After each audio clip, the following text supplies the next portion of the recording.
Hey everybody, it's Rob with Land Shapes Construction and Inspections by Rob. Bringing you another video by Ask Rob to Be Home Savvy.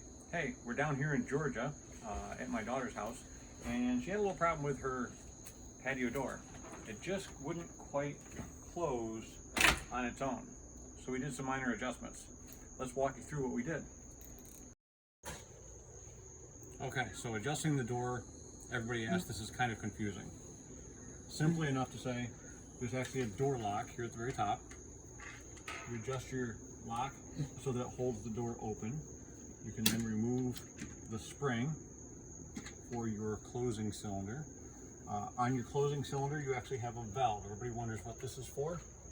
This valve, if you look at the symbol on top, there's a positive and negative.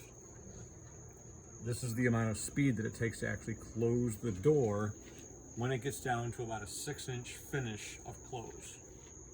So if you don't open a door far enough, for example, it will not close all the way. So it doesn't have enough release on the cylinder. You still may go ahead and have to push it closed on your own. But in general, when you open the door far enough, when the door closes, it will close to a certain position. It'll leave about 6 inches of gap, and then it will release the air, allowing the door to actually finally slam. That's just a slam prevention that is inside of the actual cylinder. So what you want is when your door is fully in the closed position, you need to identify if your cylinder is too far out from where it's at, or if the holes are lined up, which would be there, or if they're too far in. You want them to be about 1/4 of an inch in from the other hole at the very top.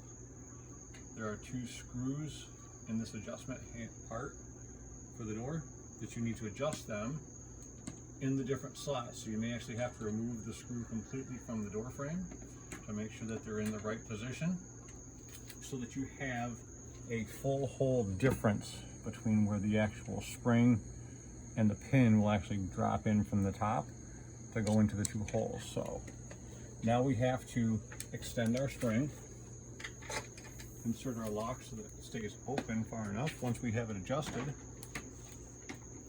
we're going to drop our pin into the outer hole,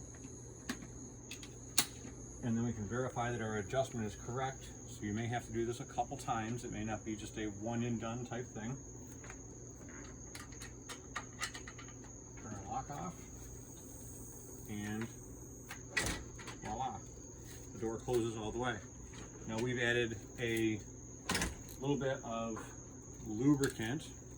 I'm not going to say it's one brand or another, but it is a silicone-based lubricant. Unfortunately, silicone-based lubricants over time will dry out, and you'll need to apply this many times over. So if you're looking for something to lubricate them with, on the latch and so on and so forth, I would recommend probably something that's more of a oil-based with a wax on that. They make actually a door wax that's made for that product. You'll have to look around to your different stores and stuff like that. I won't name one individual brand.